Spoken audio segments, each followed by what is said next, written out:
Sveiki, esu Justina Vasilevičiūtė, traukos dėsnio ir tapšnojimo praktikė ir coachingo specialistė ir tuoj paaiškinsiu, kas tas tapšnojimas, nes tai ir yra mano šiandienos įrašo tema. Ir šiandien noriu pristatyti jums tapšnojimą arba tappingo, arba emocinės laisvės techniką, arba EFT. Daug yra skirtingų pavadinimų. Iš esmės tai yra metodas, kuris padeda paleisti viduje verdančias emocijas ir pasijusti geriau. Jeigu sekat mano video kurį laiką ir domitės traukos dėsnių, tai žinot, kaip svarbu yra tai, kaip mes jaučiamės, nes mes pritraukiam ne tai, ką galvojam, bet tai, kaip jaučiamės, kokią emociją išspinduliuojam. Jeigu įsijungiam radijo stotį, kad aš nerimauju ir turiu per daug darbų, tai negalim pritraukti jokių gerų dalykų, nes mes transliuojam žinutę, kad aš nerimauju ir pritraukiam daugiau dalykų, dėl kurių reikia nerimauti. Ir bandysiu šiandien labai trumpai paaiškinti, kas yra ta tapšnojimo technika ir iš kur jinai atsirado. Tai nėra mano tikslas pristatyti visą priešistorę ir pagrįsti, kodėl tai veikia. Aš noriu pakviesti, kad jūs tiesiog patirtumėt su manim. Aš pristatysiu jums vieną pavyzdį, kaip tai galima taikyti, kaip tai gali atrodyti. Ir man bus įdomu išgirsti, ar ir jūs pamatysit, kad tai taip veikia galingai, taip kaip aš matau, kaip tai veikia man. Aš pati tapšnoju kiekvieną dieną jau nuo pernai vasaros, labai greitai atradau tapšnojimą kaip papildantį traukos dėsnių sistemą techniką, nes tada, kai mes norim kažko, mes tai ir gaunam. Ir jeigu mes negaunam kažko, jeigu mūsų nori nespildo, tai dėl to, kad yra kažkoks tai viduj blokas, yra kažkokia emocija, mes jaučiamės, yra kažkokia dalis mūsų, kuri jaučia, kad tai yra nesaugu turėti tai, ko mes norim. Tai kaip paleisti tą vidinį bloką, apie tai kalba tapšnojimas ir tą galim išnaudoti. Dabar kaip tai atrodys, tai yra tapšnojimas dėl to, kad taip vyksta procesas, mes liečiam tiesiog taškus ant kūno, yra iš viso 9 taškai ir aš dabar parodysiu tuos taškus ir paskui aš kviesiu jūs kartu su manim liesti, tapšnoti tuos taškus ir įvardinti garsiai, tiesiog kartoti iš paskos manęs, kad patirtumėt, kaip tai atrodo. Tai pirmas taškas yra vadinamas karate kirčio taškas, tai yra delno briauna. Tapšnoti nereikia stipriai, nereikia, kad skaudėtų. Tiesiog švelniai, paskui kitas taškas yra antakio pradžia, nesvarbu kuri ranka, nesvarbu kuri veido pusė, galite abi daryti, jeigu norisi. Po to yra akies šonas, tai yra ne smilkinys ir ne per pačią akį, bet akies šonas. Po to yra po akim, kaulas, kurį jaučiam po akim, po nosim, smakras, duobutė per vidurį tarp apatinės lūpos ir smakro. Raktikaulis, aš tiesiog darau visą ranką, tai tikrai pataikysiu. Po ranka, tai ne visai pažastis, bet šiek tiek po pažastim. Ir paskutinis taškas viršugalis. Tai čia yra vadinamas vienas ratas. Ir dažnai tuos ratus tiesiog praeinam kelis. Jeigu ilgesnis yra kažkoks klausimas, kurį ilgiau nagrinėjom, tada reikia tų taškų daugiau.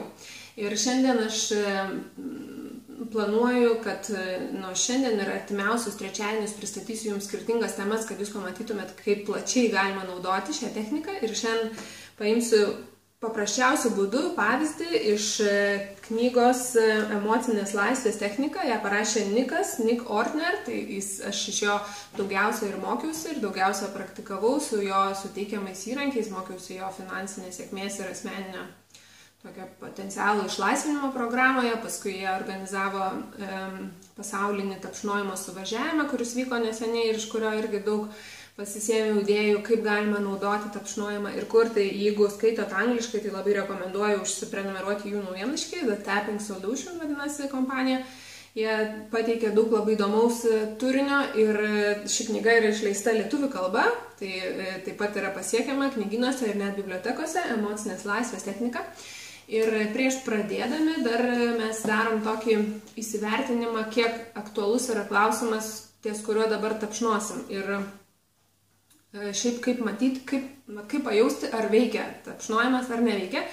Tai kartais tas poveikis būna labai akivaizdus, mes jaučiam labai aišku palengvėjimą, atsipalaidavimą, ramybę, kartais bet kokia fizinė reakcija, kuri kyla darant tapšnojimo seką, yra kaip jinai yra, norisi man sakyti žodį teisinga, jinai yra teisinga, tai rodo, kad iš kūno vyksta paleidimas ir kūno reakcija tai gali būti žiovulys, yra labai dažnas pasitaikantis, gali būti ašaras, gali būti žaksėjimas, kosėjimas, čiaudėjimas, iš esmės bet kokia kūno reakcija rodo, kad vyksta paleidimas ir tai yra gerai. Ir kartais liktai ir niekas nevyksta, tai tada galima pasitikrinti, kiek pasikeitė mūsų būsena ir mūsų jausena ties tuo klausimu, kuriuo tapšnojam, pagal intensyvumo skalę. Ir dabar aš noriu pakviesti, aš jums pristatysiu temą jaučiu stresą ir visko susikaupė per daug, su kuo tikiu, kad kiekvienas iš jūsų galite iš dalies sutikti, ne, galbūt vieni mažiau, kiti daugiau, tai įsivertinkit, kiek jums tas teiginys dabar, kai žiūrit šitą video, kiek yra teisingas, kur vienetas yra, kad nejaučiu jokio streso, apie ką tu čia kalbėjai, Justina, o 10 tai yra, kad jaučiu maksimalų stresą, vos galiu kvėpuoti ir atrodo, kad negaliu nieko daryti, nes tik galvoju apie tai, kiek daug visko reikia padaryti. Tai labai taip subjektyviai, intuityviai pajauskit, koks tas skaičius nuo 1 iki 10 ir geriausia, kad jį kur nors užsirašytumėt, nes paskui būna visiškai pasimiršta, kol mes pereinam šitą sistemą.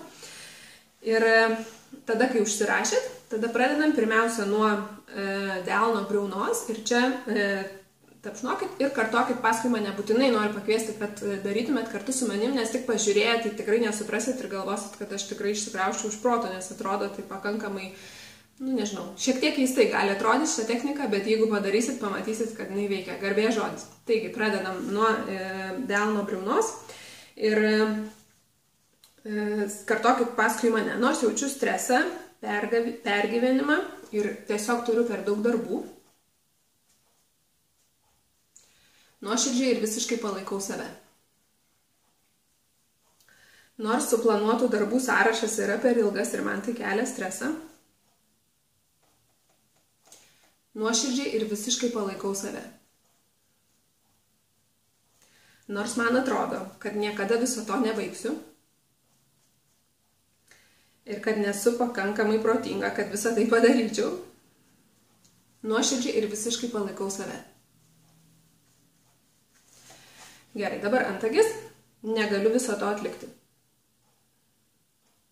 Akies šonas. Tas jausmas, kad visko per daug. Po akim, jaučiu tiek daug streso, kad jis mane užvaldo. Po nosim, paprasčiausiai visko reikia atlikti per daug. Smakras, jaučiu, kad visko susikaupė per daug. Raktikaulys, per daug visko reikia padaryti. Po ranka, nepakankamai laiko. Viršugalis, tiesiog negaliu susidoroti su tokia gausybė veiklų. Toliau tęsiam, vėl grįžtam prie antakio. Kaip aš visą tai padarysiu? Akies šonas, nepadarysiu viso to. Po akim, nes reikia atlikti per daug dalykų. Po nosim, man reikia pagalbos. Smakras, neužtenka valandų paroje. Raktikaulys, visam tam atlikti. Po ranka, visi tie jausmai, kad visko per daug. Viršugalis, visi tie jausmai, kad visko per daug. Tada, kai mes įvardinam tai, kaip jaučiamės, įgarsinam tai, kas mus neramina, kas mums atrodo per daug, kelia stresą ir įtampą, tada mes galime perėti prie teigiamo tapšnojimo, tai yra gal rinktis labiau teigiamus teiginius, bet nepradėkit iš karto nuo jų, nes jie mums iš pradžių netrodo teisingi, tada, kai jaučiam įtampą ir stresą, bet po to, kai pereinam porą ratų su neigiamais teiginiais, įvardinam taip, kaip jaučiamės ir kažkiek paleidžiam, tada galim eiti į labiau teigiamus sakinius. Tai toliau dar vienas paskutinis ratas, likit su manim, teigiami sakiniai yra tokie, antakis, renkuosi atsipalaiduoti. Akies šonas, turiu jėgų viską atlikti. Po akim, esu atlikusi tai anksčiau ir galiu tai padaryti vėl.